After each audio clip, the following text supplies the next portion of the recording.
You're going to be working around fuel here, so let's take some basic safety precautions. As always, you should be wearing your safety glasses, but now is a good time to get some chemical-resistant gloves as well. As always, you should be working in a well-ventilated area away from any source of ignition, which would be heat or open flame, including a hot water heater or an incandescent shop light. Have a good, fully charged, functioning fire extinguisher handy and know how to use it. This photo shows a safe method for emptying the gas out of the tank in your Boxster. Disconnect the pressure side hose from the top of the pump and connect some clear plastic tubing to the barb, yellow arrow. Carefully connect the car's battery terminals up to a 12-volt supply, making sure that you wrap the insulated ends of both terminals carefully. Jumper the relay in the driver's footwell. Turn on the ignition and the pump should turn on and begin to pump fuel in your tank. Watch the level carefully and shut the pump off when the external tank fills up or when the Boxster's fuel tank runs dry.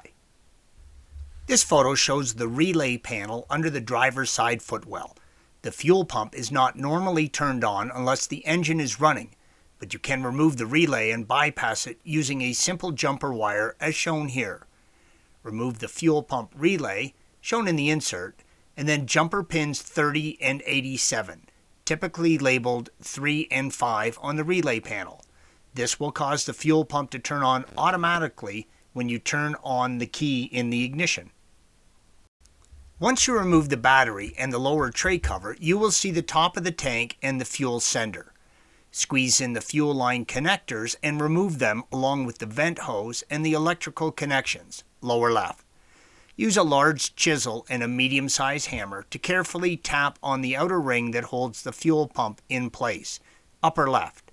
It should turn and loosen up with a few taps. Once the ring's loose, pull out the fuel tank sending unit and you should be able to carefully squeeze and remove the fuel supply hoses that attach to the bottom.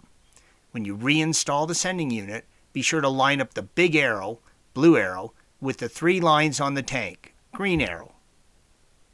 The upper left insert photo shows the fuel pump sitting inside the empty fuel tank. I had a really difficult time removing the pump from the bottom of the tank. Supposedly, you should be able to simply turn it with your hands and unlock it from the bottom, but my grip wasn't strong enough. Instead, I used a rubber oil filter wrench to carefully wrap around the circumference of the pump. One solid twist of the tool and the pump came free of its locking sight on the bottom of the tank. Installation is pretty straightforward. Image A, the red arrow, shows the circular locking ring at the bottom of the fuel tank that the fuel pump snaps into with a twist. This secures the pump to the bottom of the fuel tank. Image B, shown here, is the new pump installed. It looks slightly different than the original, but its functionality is the equivalent. Image C. With the new pump in place, install the fuel tank sending unit onto the top of the tank. Be sure to connect the hoses from the pump to the bottom of the unit. Image D. Shown here is the new pump installed with the new sending unit all buttoned up and ready for testing. Be sure to put some fuel back in the tank prior to starting the fuel pump up, and expect the car to run rough for the first couple of minutes as air is purged from the system. Thanks for watching. Be sure to subscribe to our channel and check out another video in this series.